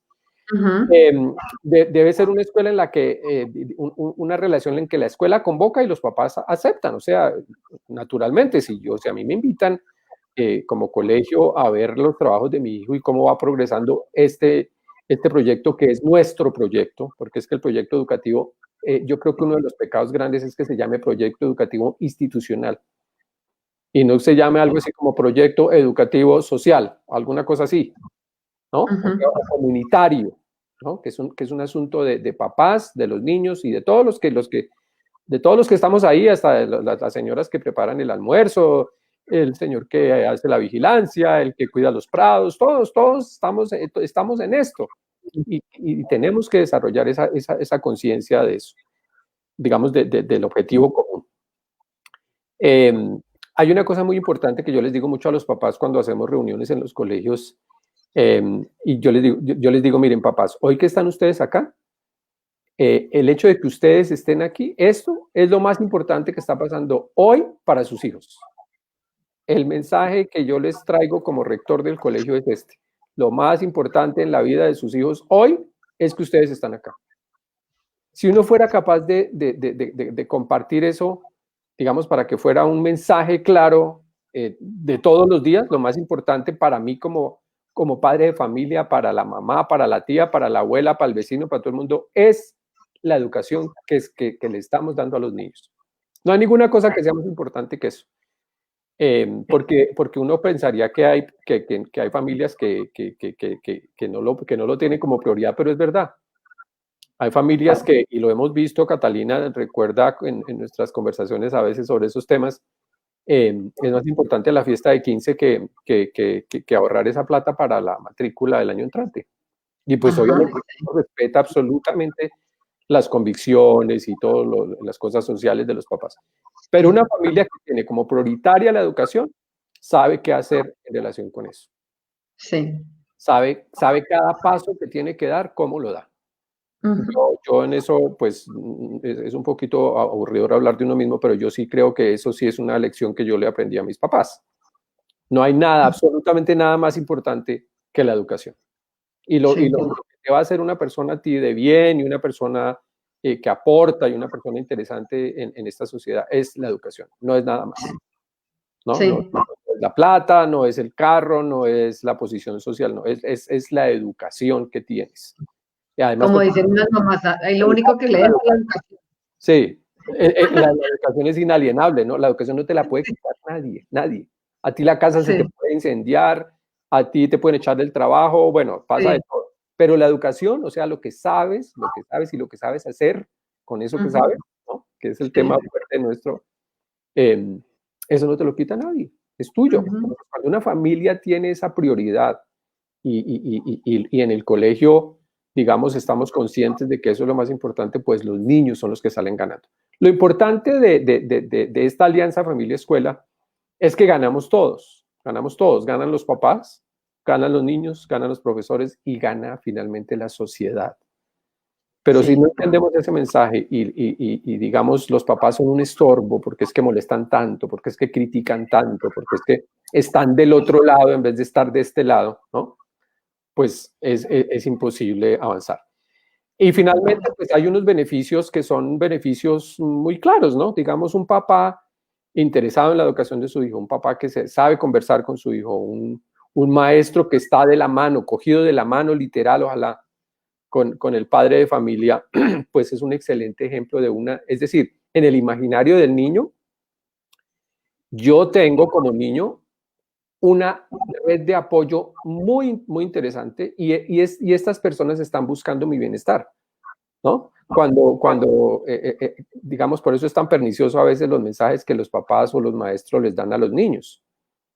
Oiga, el papá que le dice al niño, oiga, la vieja esa no le revisó la tarea, ¿no? Esos mensajes son críticos, o sea, hasta ahí se fue la relación. Entonces, yo creo que en eso hemos desmejorado mucho y el aprendizaje que tenemos que sacar de este momento para esa escuela que soñamos, una vez regresemos otra vez a la presencialidad, tiene que estar guiada por ese principio, ¿no? O sea, tenemos que armar una dupla muy interesante, una red de apoyo que el niño tenga acá en su cabecita como la imagen más interesante de los adultos. O sea, yo estoy rodeado de adultos que me exigen, claro, ¿no? Me exigen, ellos son los adultos a cargo, no son mis amigos ni nada, son los adultos a cargo, pero mi papá y mi profe son un equipo, es un equipo que busca mi bienestar. Y me exigen montones, porque eso sí es un tema clave en el proceso de educar, ¿no? El proceso de educar debe ser un proceso exigente, no es un proceso light, ¿no? Es difícil, es retador. Quien se haya puesto una meta educativa y haya sacado, por ejemplo, una maestría mientras estaba trabajando, ¿sí? Que hay muchos de nosotros nos toca así, o una especialización mientras estábamos trabajando, sabemos lo importante que es el esfuerzo para poder lograr una meta en educación. Las metas educativas deben ser metas que estén, digamos, permeadas por eso, por la idea de que es a través del esfuerzo que se logran las cosas. Bueno, Catalina, entonces esta era la conversación que yo les había preparado para el día de hoy. Creo que un mensaje final sería eso, estaría como guiado por esa idea, cómo esta pandemia nos enseña que ese colegio que hemos soñado tiene que ver con esa idea fuerza de la alianza familia-escuela. Eso es como un redescubrimiento que hemos hecho en esta pandemia, a través de ver a los papás compartiendo con sus hijos, al ver a los profesores, digamos, tratando de mirar cómo mantengo la atención de un chiquito de 5 años durante 5 minutos en este entorno que es tan, digamos, como tan desafiante para algunos. Tenemos es que capitalizar. Yo estoy mucho con el profesor Francesco Tonucci, y seguramente que les mandaremos, o yo creo que tú lo tienes, yo creo que te lo mandé, y lo puedes replicar para las personas que nos acompañen, para que lo escuchen a él de viva voz, hablando de eso, de cómo capitalizamos esto, cómo les vamos a preguntar a los niños qué aprendieron en el laboratorio de la casa, que me parece una idea fascinante. ¿Qué aprendiste en estos 4, 6, lo que sea, los meses o años que sea que vamos a estar acá porque no sabemos? ¿Qué aprendiste? ¿Qué aprendieron ustedes como padres acerca de ser mejores padres? ¿Qué aprendimos como sociedad entre todos, no? ¿Qué cosas nuevas? Yo estoy por estos días un poco mirando tengo un poco más de tiempo, entonces estoy mirando los documentales de Netflix y acabo de ver ese fabuloso donde habla de la culinaria callejera, ¿no? De los platos que se hacen en Latinoamérica. Y es fascinante aprender de las historias de vida de las personas que se dedican a esto, del impacto social que tienen, de mujeres agredidas, bueno, montones de cosas, digamos, de sociales, culturales, a través de los platos que se venden en la calle y cómo eso ha transformado y ha mejorado la calidad de vida de muchas familias en este continente. Entonces, estamos en eso, aprendiendo montones de cosas, volviéndonos mejores en este tema de la tecnología. Soy mucho mejor haciendo Canva, por ejemplo. Mi hija me hacer cosas y ya voy aprendiendo. Entonces, la idea sería, la pregunta chévere sería, cuando termine todo esto, es ¿qué aprendiste? No cuántos dilemas tuviste y cuánta depresión y qué tan terrible y todo eso y te echaron del trabajo. No, sino ¿qué aprendimos? ¿Cómo nos volvimos mejores seres humanos? Una cosa muy interesante que yo he aprendido y es una infidencia para todos, pero pues como estamos aquí en confianza se las puedo contar, que un aprendizaje grande que yo he sacado de esta pandemia es que podemos en mi casa vivir con menos plata. Si nos organizamos, si hacemos un estudio claro de cuáles son nuestros ingresos y de dónde es que estamos gastando esto y cómo hacemos que confluya todo de manera mucho más articulada, podemos vivir con menos plata. Sí. Eso he aprendido yo en esta pandemia, que si uno se organiza y que si uno es metódico y que si uno consume menos, ¿no? Que eso es una cosa terrible del consumismo. Por ahí estaba el otro día, publiqué una cosa en LinkedIn, digamos, una frase que publicaron en ese Hebdo, ese cómic famoso francés, que dice Ajá. que una de las lecciones de esta pandemia es que eh, eh, las personas que mantienen el sistema son las que menos ganan. Las personas que Pero mantienen el sistema social son las que menos ganan. O sea, los porteros, la señora que hace el aseo, ellos son los que nos los han operarios, para ¿sí? que podamos estar acá y ellos son los que Ujú, nos ganan. de Y acuerdo. cosas de ese estilo. O sea, ¿qué hemos aprendido? Entonces, una enseñanza importante es, podemos, digamos, otra interesante que se las cuento que decía en este cómic francés, es que los sistemas económicos se basan en que las personas gasten en cosas superfluas que no necesitan y se sobreendeuden. Este Ujú. es el tema que vimos con la compra del día sin IVA. ¿Se acuerdan? Sí, Sin IVA, la gente sí. allá yendo a ver cómo se endeudaba. Y a muchas de esas personas nunca les explicaron que el televisor con el que se estaban ahorrando el 15% les va a salir 2 veces más caro. Más caro, Lo van a pagar pagan interés. exacto. Entonces, Claro. ese es uno de los temas que va a enseñar la escuela en el futuro. Y Ujú. es cómo aprovechar los descuentos y qué es un descuento y qué no es un descuento y cómo utilizar mejor una tarjeta de crédito. Todos esos son los aprendizajes que vamos a tener que instalar en los colegios para que la gente aprenda a vivir de manera distinta.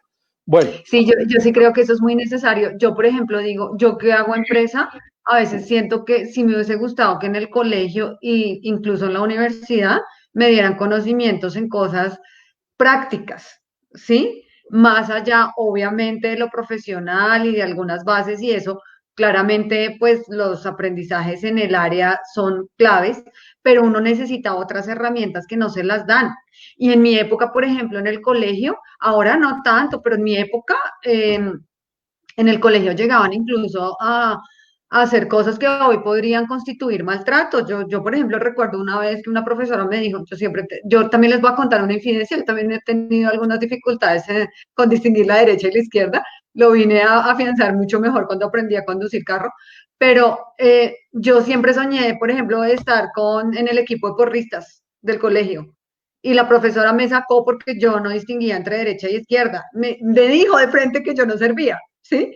Cuando lo que ha debido hacer es aprovechar eso para que yo superara esa dificultad, ¿sí? claro. Y así uno mismo deberían los niños y los jóvenes recibir otro tipo de aprendizajes que les sirvan para complementar toda esa parte, digamos, básica de cada oficio, de cada profesión, etcétera, etcétera, ¿no? Pero uno a veces se ve corto en Sí, algunas sí, sí. herramientas. Claro que sí, sí.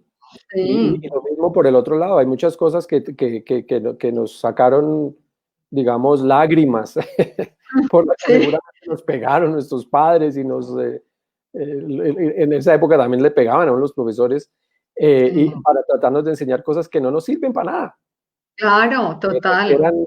eran, sí, hoy en día no sé, las ecuaciones cuadráticas y esa vaina, eso uno como ¿para qué le sirve en la vida? Sí, Aunque que sí. un aprendizaje sobra, pero nos sacaron lágrimas, cosas que pues evidentemente como que no sirven de La mucho. aplicabilidad es poca, digamos, ¿no? Es eso. Bueno, Sí. Bueno, Catalina, terminemos. pasemos entonces a las preguntas que has podido Sí, recoger de los asistentes no nos han planteado preguntas, tenemos ahí wow, como 3 comentarios pendientes por leer, pero sí, si mientras los voy leyendo, de pronto salga algún comentario adicional, otra pregunta, por favor, no la escriben en los comentarios. vale, súper, Carolina Canal también nos estaba diciendo hace un rato que pues, es una tarea en conjunto de familia, escuela y niños, ¿sí? Y en eso estoy de acuerdo.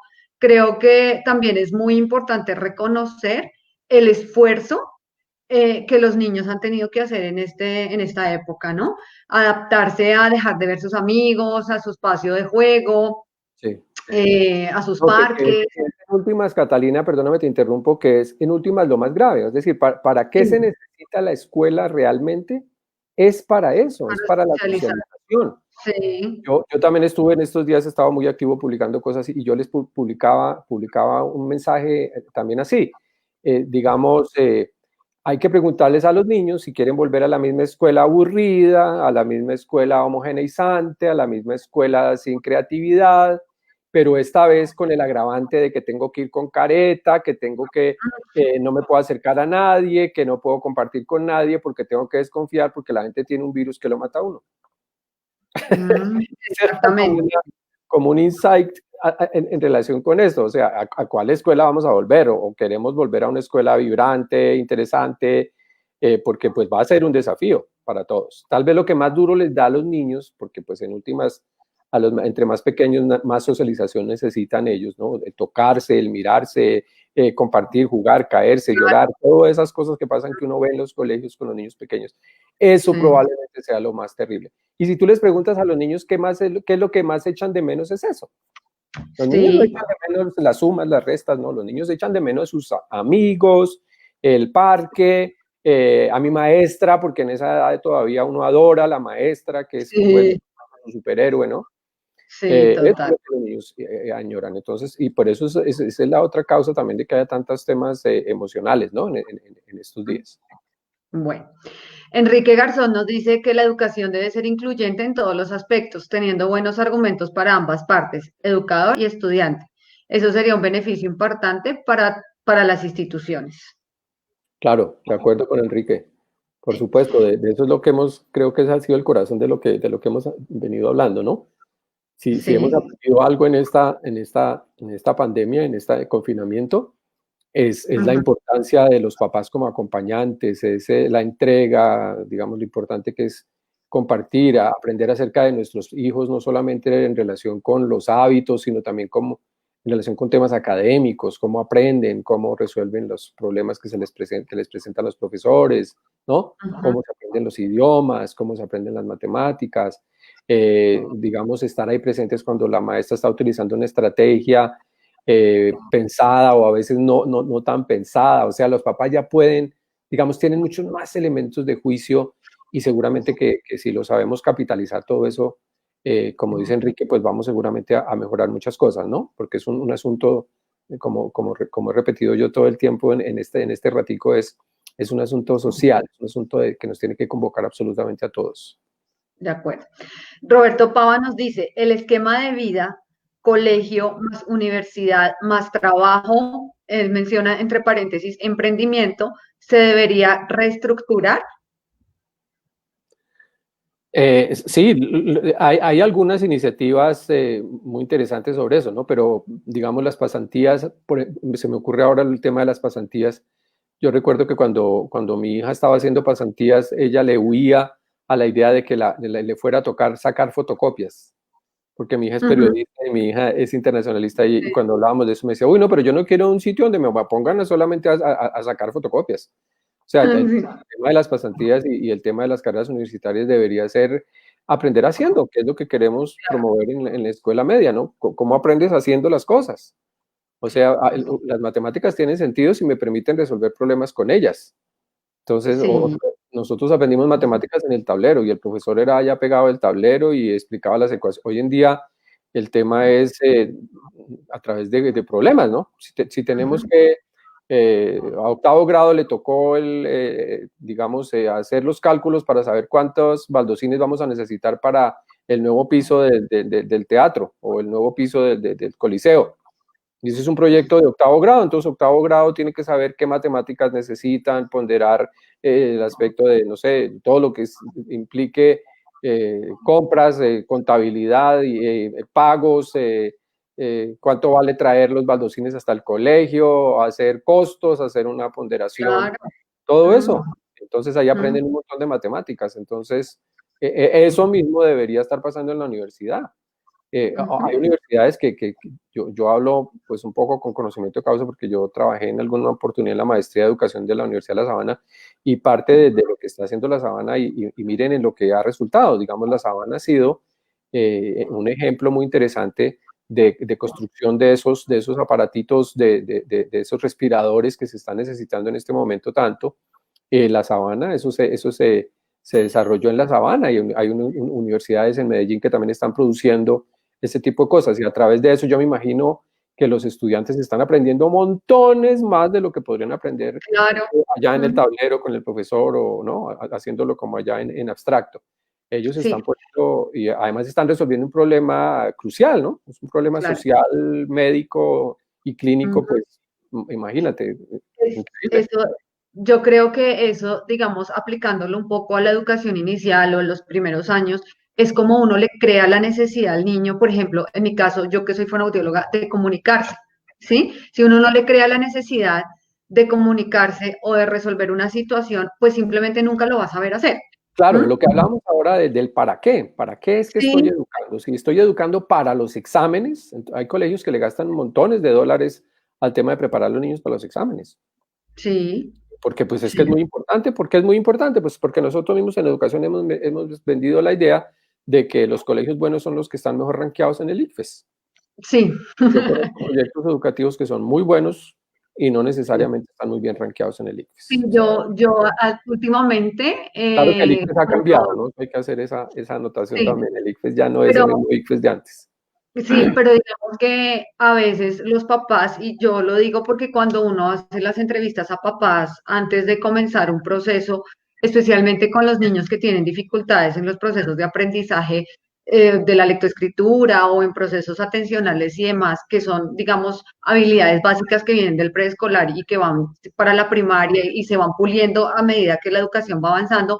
Entonces, bueno, ¿en qué colegio estudia? No, yo estudio en el X nombre rimbombante. ¿Y por qué escogiste ese colegio? No, yo lo escogí porque es el tercer mejor colegio en el ranking del no sé qué, ¿sí? Y todos son los terceros mejor colegios. O sea, tengo muchos papás que me han dado esa respuesta. De Sí, hecho, yo dije, ¿será que se ponen de acuerdo o qué? Pero sí. todos son No, el no, no, tercer mejor colegio. es una idea, eso no lo aprendieron los papás, es como, nosotros en Es la idea educación que nos vendieron. hemos hecho unas, perdón por la palabra tan coloquial, pero unas burradas terribles en relación como digamos, cuando hablamos con los papás en relación con cosas educativas, no somos a veces muy asertivos, no utilizamos el lenguaje apropiadamente. Nosotros fuimos, yo recuerdo mucho un episodio de una mamá que me dice, yo la veo pasar así, toda apurada con su niño, y le pregunto yo, oye, ¿y para dónde vas? Me dice, no, no, es que llevo a Luisito a que tiene que recuperar los logros. Ah, sí. Entonces yo me quedo pensando y digo, ella nos inventó eso. Eso fue el Ujú, colegio el que le dijo a ella que lo trajera a recuperar los logros. Ahora, la, la, sí. la, la cuestión incluso hasta lingüística es bien interesante, porque ¿cómo así que recuperar los logros? Si ya lo logró, entonces ¿cómo sí que tiene que recuperar, no?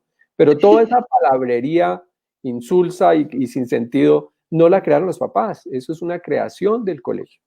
Entonces el tema Sí, de hay pasar que es como pasar. si el profesor fuera el obstáculo que el niño tiene que pasar para poder aprender, ¿no? Pasar. Sí.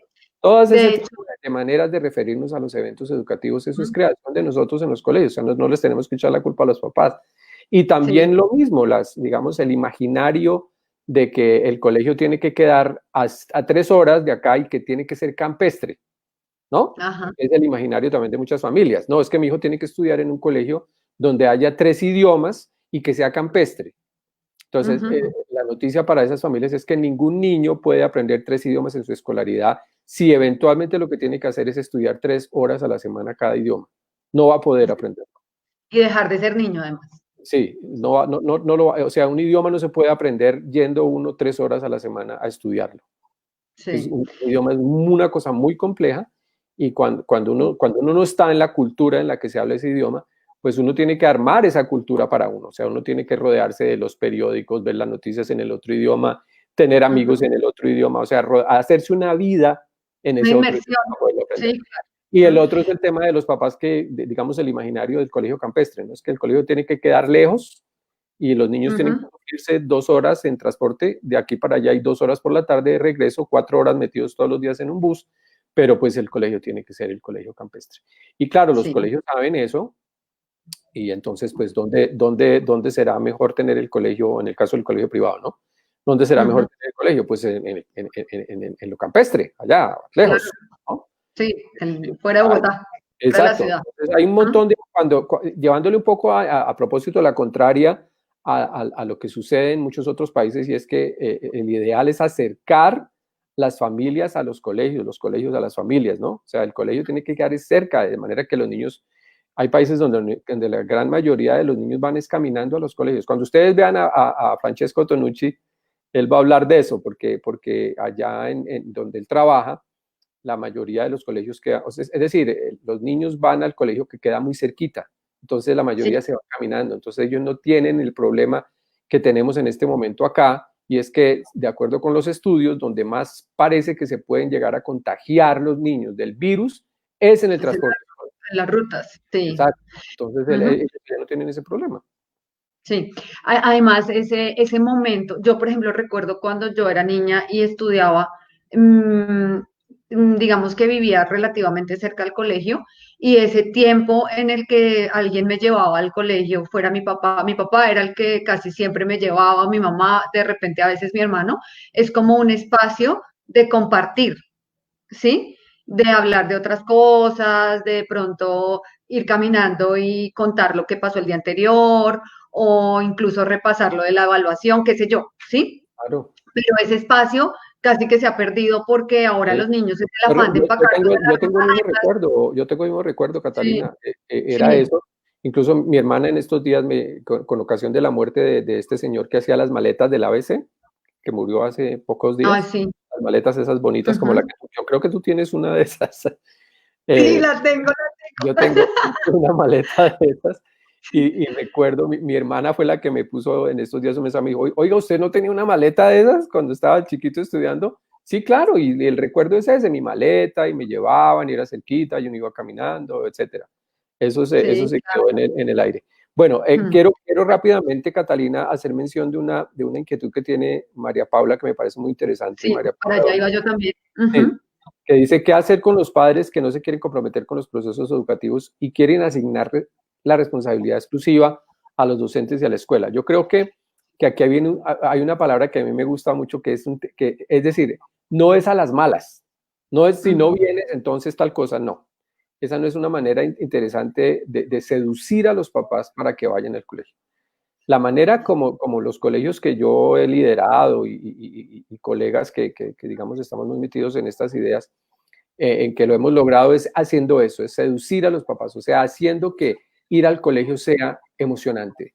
Ujú. Cuando los papás tienen que ir al colegio por obligación no es emocionante. Entonces, no es a través de la coerción, no es a través del castigo, no es a través de la punición, no, es a través de la seducción.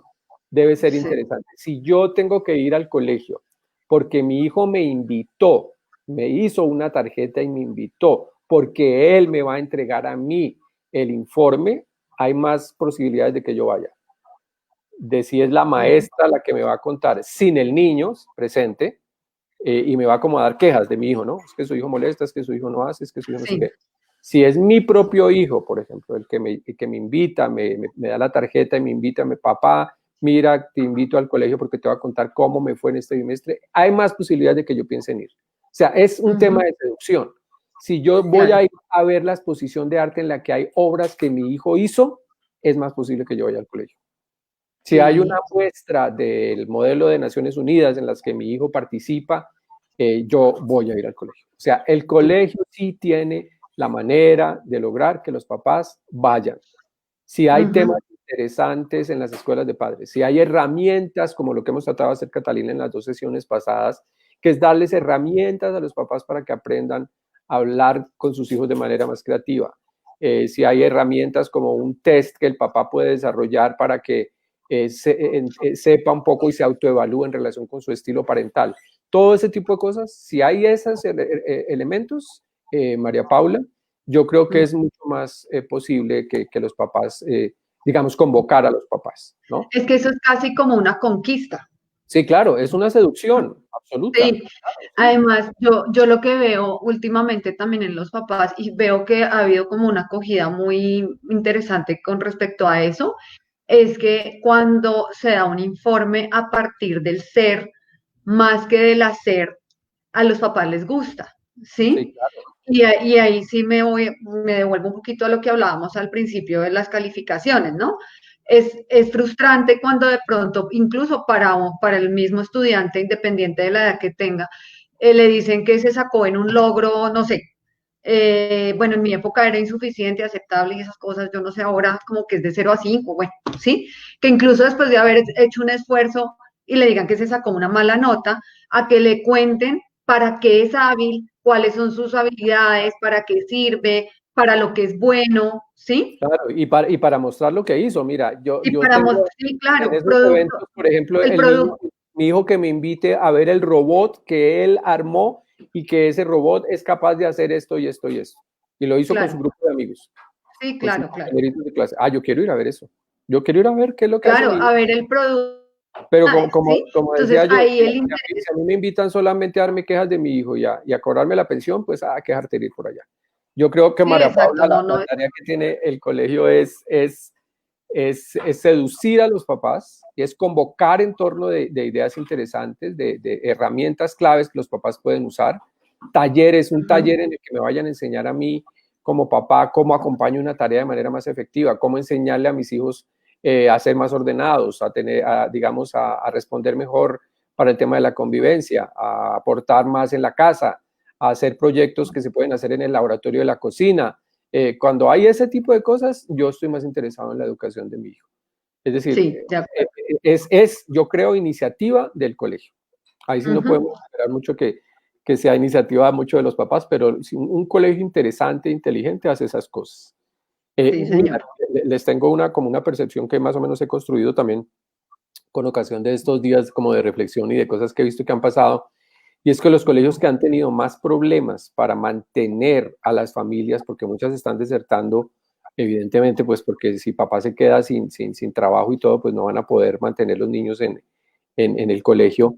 Los colegios que más han tenido problemas para poderlos retener han sido aquellos que basan su filosofía o que basan su interacción con los papás en la desconfianza, en el tema del dinero, solo estar pendientes de que no me han pagado las pensiones y eso. Esos colegios han tenido más problemas. Que yo no quiero decir que no sea importante pagar la pensión, pues por supuesto, porque si no el colegio no puede subsistir, pero es a Claro. qué le das más importancia, ¿no? Claro, me tienen que pagar la pensión, pero por otro lado yo Mm, tengo que entrenar a los profesores para que los profesores puedan hacer unas clases interesantes, retadoras, chéveres, divertidas para los niños. Esa tiene que ser mi agenda. Si yo ujú, antepongo a esa agenda al tema del pago de las pensiones, estoy perdido. Y esos colegios son los que más han perdido estudiantes.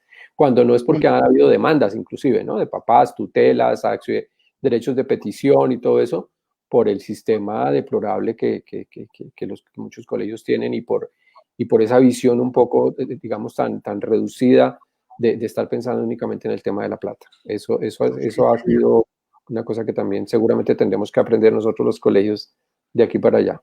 Bueno, Ujú. Bueno. Catalina, yo creo que vamos llegando al final. Sí, señor, pues no hay más preguntas, aunque quedé preocupada porque imagínese que me escribieron ahorita por interno que habían planteado una pregunta y no la veía ahí. Pero yo por el momento no veo más preguntas.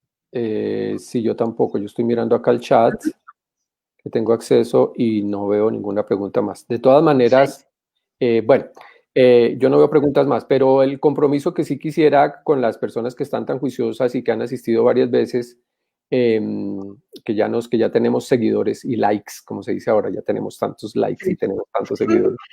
Es sí, que le podamos mandar el video, Catalina, del profesor Tonucci, de Francesco Tonucci. sí, Que ese sea un sí, compromiso a todos los que vinieron hoy para que claro que vean en el que sí. está pensando en relación con eso. ¿Listo? Sí. Entonces, sí le pido el favor a las personas que nos ven, que nos dejen por favor sus correos electrónicos en los comentarios, independiente de que ya se haya acabado el video, igual lo pueden comentar, entonces, para luego yo recopilarlos y poder enviar el video. Yo lo tengo, entonces yo se los puedo reenviar. ¿Está bien, Listo. Doc? Perfecto. Bueno, Bueno, listo, doctor, como siempre, muchísimas gracias por el espacio, por el tiempo, por todo lo que usted nos enseña. Yo siempre he dicho que disfruto el tiempo en el cual estamos se reunidos nos con va el usted. tiempo conversando, pues lo que pasa es que el tema es tan Sí, interesante y para uno, pues es su tema, entonces, pues qué sí, chévere que muchas personas se puedan también beneficiar de escuchar, digamos, pues temas que son radicales para las familias y para los maestros, ¿no? Que es el claro tema. que sí, sí, señor. Listo. Muchísimas gracias, doctor. Súper enriquecedora la charla, como siempre. Esperamos nuevamente vernos aquí en un mes, Dios Claro. mediante, Sí, en un señora. espacio donde podamos seguir creciendo todos. A los que nos acompañaron hasta este momento, muchísimas gracias. Recuerden que el video queda colgado en nuestra página de Facebook. También va a quedar en nuestra cuenta de Instagram, @Catagale, en el canal de YouTube, Catalina Garzón Leal Apoyo Terapéutico, y en nuestra página web, www.catalinagarzonleal.com. También sería chévere si en los comentarios, ya puede ser después, nos cuenten si tienen algún tema en particular que les gustará que tratáramos. Creo que sería interesante poder también escuchar qué temas pueden ser interesantes para la gente. ¿Cierto, doctor?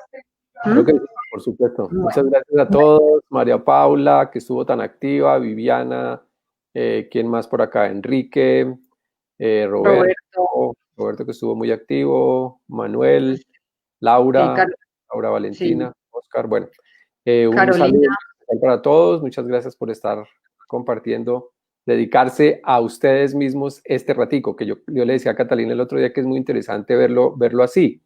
Digamos, es un ujú, momento en el que ya cocinamos, estuvimos con los niños, ya hicimos montones de cosas, entonces nos centramos un ratico acá para escuchar, para crecer nosotros, ¿no? Como adultos, para tener más cosas que aportarles a nuestros niños. Entonces sí, pensemos señor. en un tiempo que nos dedicamos a nosotros mismos, en nuestro crecimiento, en nuestro aprendizaje. Muchas gracias De a todos acuerdo. por estar por Bueno, acá. listo, doctor. Feliz noche, que descanse, sigan cuidándose. Ahora les digo a todos, siempre les recomiendo, por favor, seguir con el adecuado lavado de manos, el adecuado uso del tapabocas. Primero, que sea un buen tapabocas, y segundo, darle el uso adecuado con los cuidados que se requieren. Usar tapabocas también es una gran responsabilidad. Distanciamiento social, y por favor, quédense en casa. ¿Mm? Sí, muy Doctor, bien. muchas gracias. Bueno, no, con todo gusto. Nos vemos, Buenas noches. Catalina. Saludos a todos. Gracias. Bueno, Bueno, feliz noche, chao. que estén bien, Chao. chao.